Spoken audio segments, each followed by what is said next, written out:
विश्वानि देव सवितर्दुरितानि परासुव यद्भद्रं तन्न आसुव।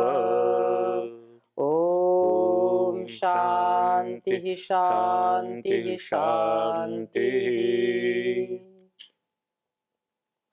दिव्य जीवन इस कार्यक्रम में आप सभी महानुभावों का, श्रोताओं का, दर्शकों का हृदय की गहराइयों से मैं हार्दिक स्वागत करता हूं, अभिनंदन करता हूं। हम निरंतर इस वेद ज्ञान गंगा में स्नान कर रहे हैं और जैसा कि ऋषियों ने कहा है, वेदो अखिलो धर्म मूलम। वेद सब सत्य विद्याओं का पुस्तक है।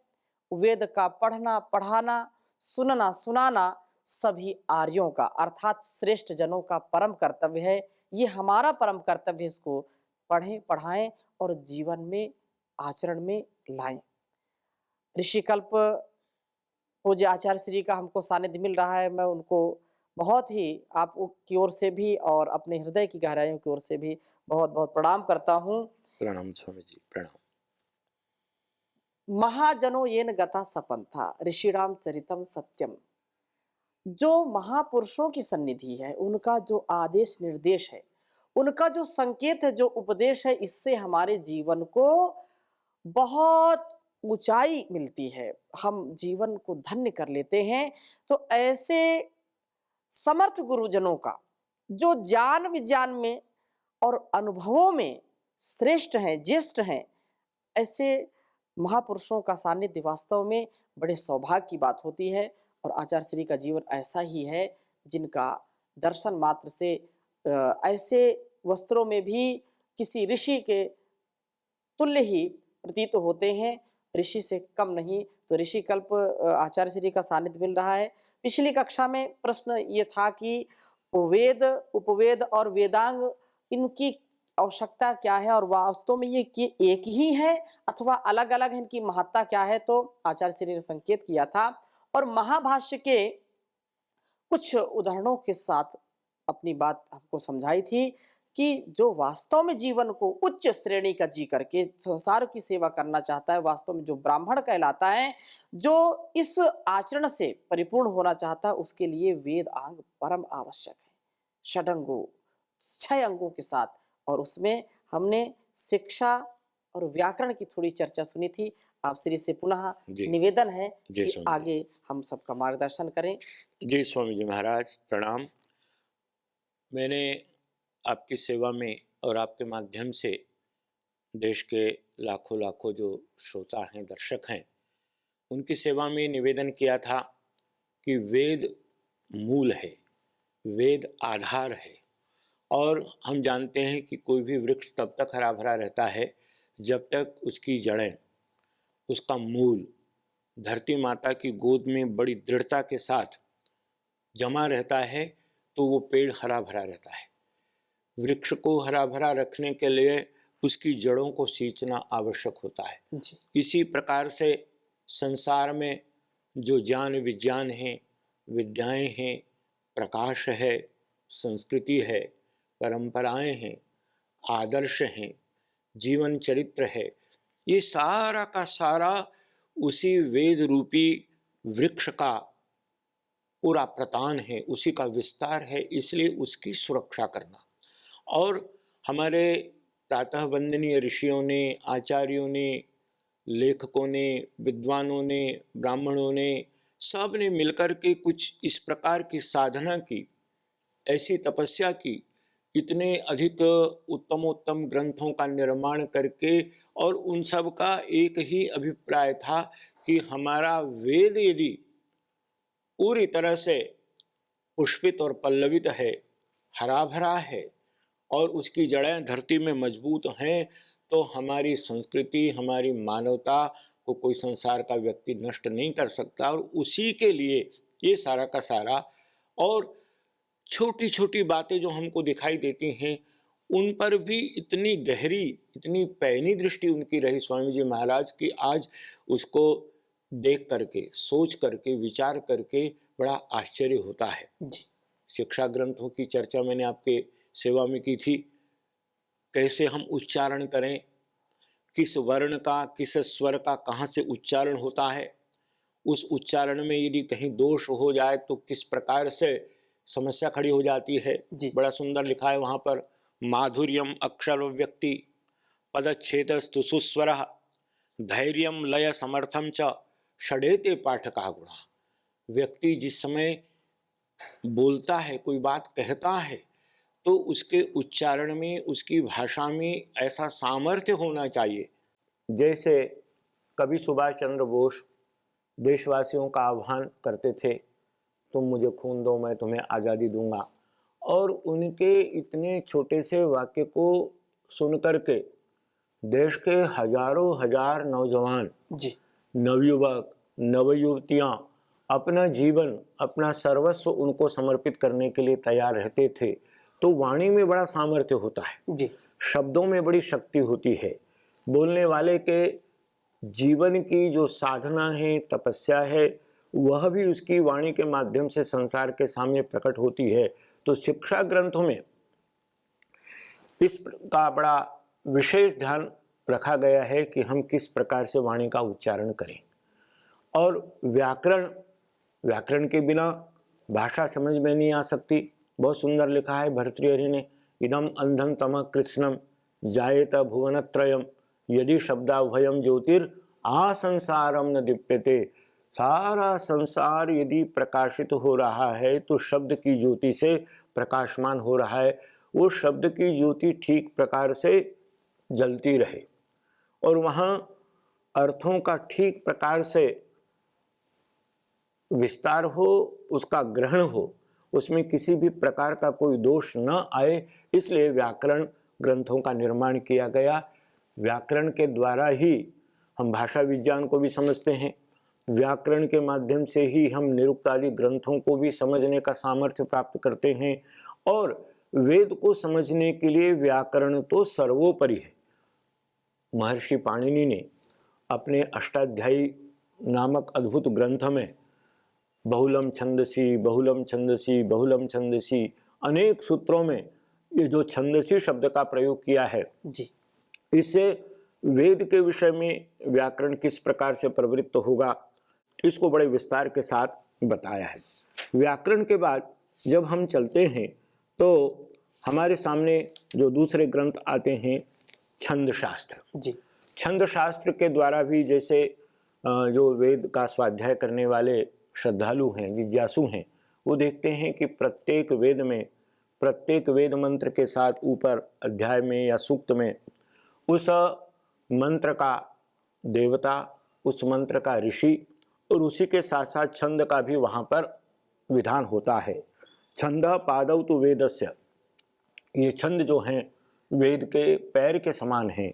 जैसे व्यक्ति बिना पैरों के चल नहीं सकता, इसी प्रकार से वेद मंत्रों की जो गंगा है वो भी बिना छंद के प्रवाहित नहीं हो सकती, वो आगे नहीं जा सकती। इसलिए गायत्री, त्रिष्टोप आदि जो छंद हैं, इन छंदों का भी बड़ा महत्व है। जैसे हम गायत्री छंद को ही ले लें, और गायत्री छंद में विरचित गायत्री मंत्र को महामंत्र कहा गया है, गुरु मंत्र कहा गया है, सबसे श्रेष्ठ माना है। और उसका अर्थ करते हुए हमारे आचार्यों ने बताया, गायंतम त्रायते इति गायत्री, अर्थात जो सच्चे मन से गान करता है, जाप करता है, ध्यान करता है, स्मरण करता है, उस मंत्र में विद्यमान अर्थ पर बार बार अपनी दृष्टि और अपने ध्यान को जमाता है, ऐसे साधक की, ऐसे तपस्वी की, ऐसे वेदनिष्ठ श्रोत्रिय ब्राह्मण की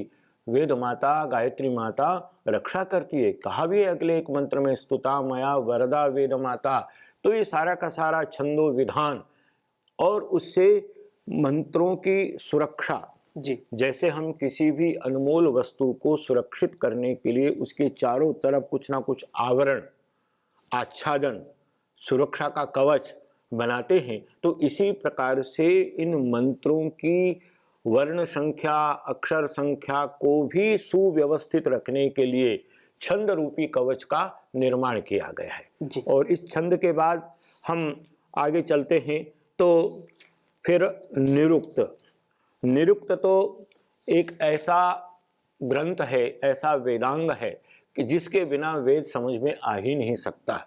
जी इसकी चर्चा अभी करेंगे। जी। कुछ ये निसंदेह है जो आचार्य श्री बता रहे हैं, शिक्षा से लेकर के अंतिम जो इसका अंग है उस तक जब तक हमारी पकड़ नहीं होगी, जब तक हम इसको समझेंगे नहीं, तब तक वेद के सत्य को, तथ्य को शाब्दिक रूप में नहीं समझ सकते। हाँ, हम विद्वानों से सुन रहे हैं कुछ बात को, तो वो तो कुछ ना कुछ आत्मसात करेंगे, लेकिन यदि हम स्वयं उसके अर्थ, उसके गांभीर्य को, उसके रहस्य को समझना चाहते हैं, तो वेद के लिए ये षडंग का स्वाध्याय परम आवश्यक है। एक कवि ने बहुत सुंदर लिखा कि जो संसार, वो समय, ऋषियों का समय क्या था, आज की स्थिति क्या है कि जो इसको पढ़ता है, आधुनिक विषयों को पढ़ता है, उसका ध्यान शिक्षा पर जाता ही नहीं है। और शिक्षा है कि बिल्कुल अब गिरावट, केवल पहले हमारा जो उद्घोष था विद्या के लिए था, और विद्या के लिए कहते हैं कि सा विद्या या विमुक्त है, लेकिन आज उसका विपरीत हम देखते हैं, सा विद्या या नियुक्त है, उससे नियुक्ति मिल जाए बस।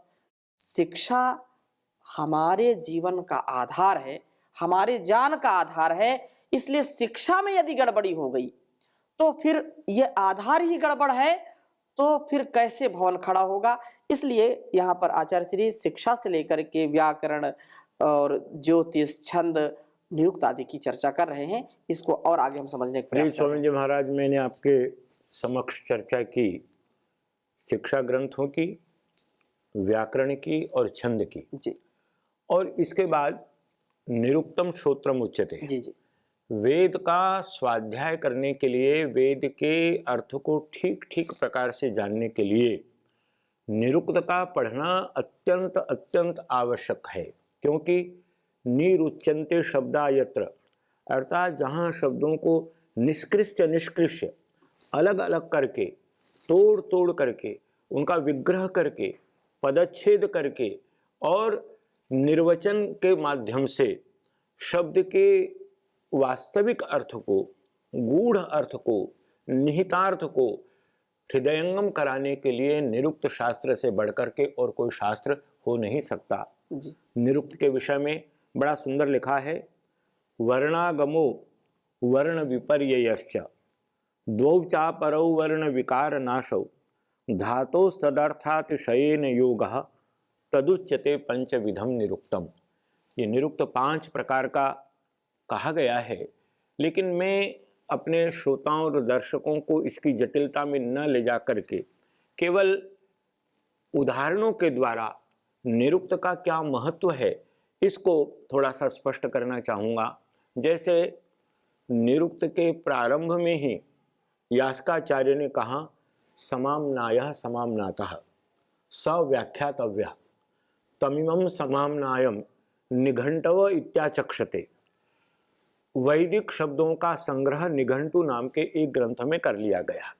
जैसे कोई माली उपवन से सुंदर सुंदर फूलों को चयन करके और उनके गुलदस्ते बनाता है, सुंदर सुंदर मालाएं बनाता है और उन मालाओं को कंठ में धारण करके महापुरुष विलसित होते हैं, सुशोभित होते हैं।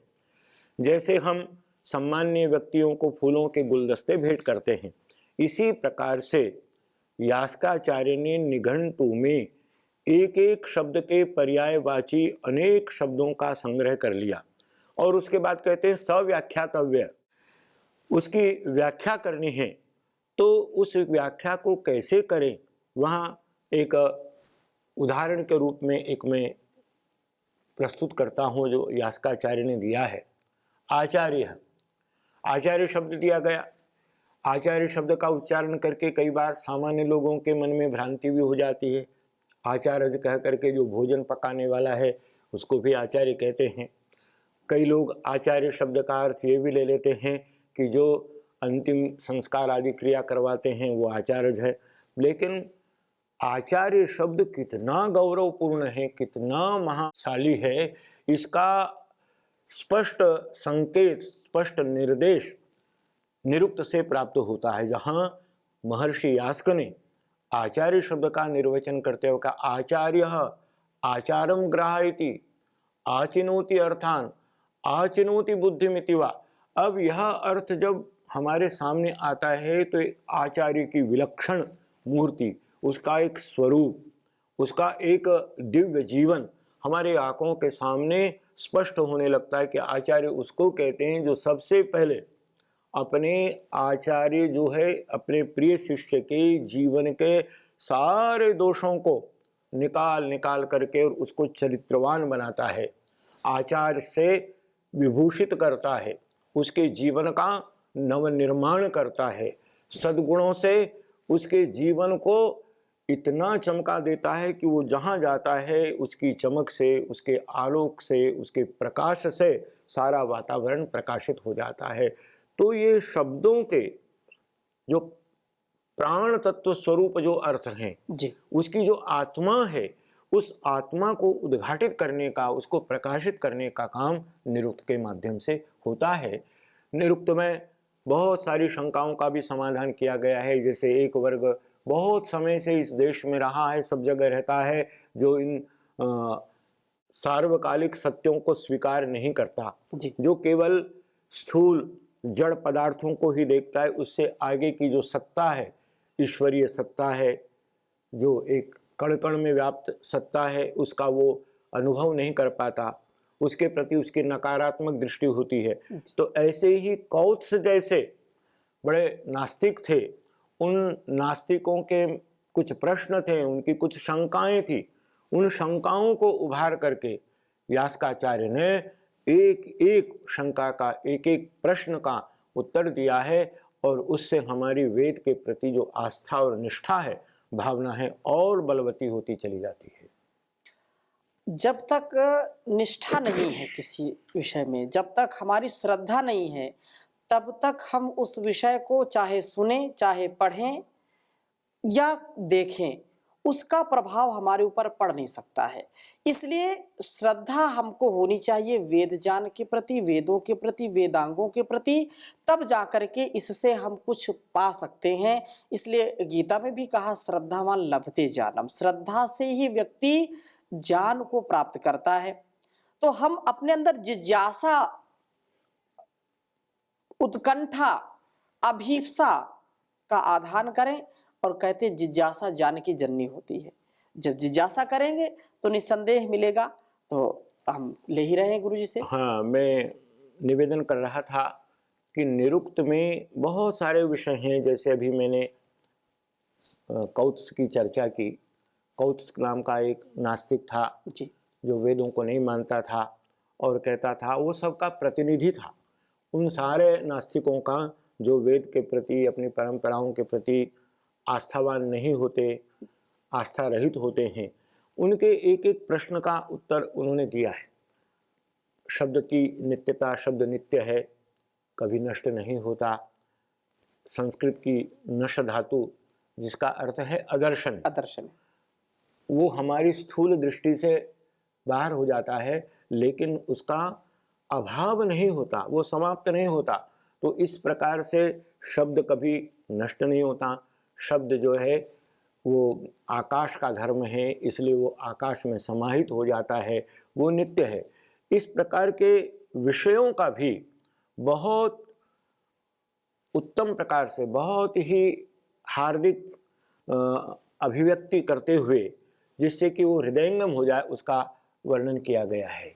और वहाँ जो मुख्य विषय है निरुक्त का, वो है निर्वचन जी, क्योंकि निर्वचन से ही शब्द स्पष्ट होता है। जितने भी नाम हैं, चाहे हमारे नगरों के नाम हों, पर्वतों के हों, नदियों के हों, मनुष्यों के हों, उस नाम का जब हम निर्वचन करते हैं, अब जैसे राम शब्द है, तो जब हम रमन्ते योगिनो अस्मिन् इति रामः यह अर्थ करते हैं तो एकदम हृदय श्रद्धा से भर जाता है।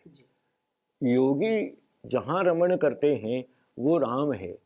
ओम शब्द का उच्चारण हम करते हैं तो अवति इति ओमः, जो हमारी रक्षा करता है अहर्निश, दिन रात, दिन में भी रात में भी, संकट में भी और संकट के बाहर भी, हर समय जो हमारी रक्षा करता है वो ओम है।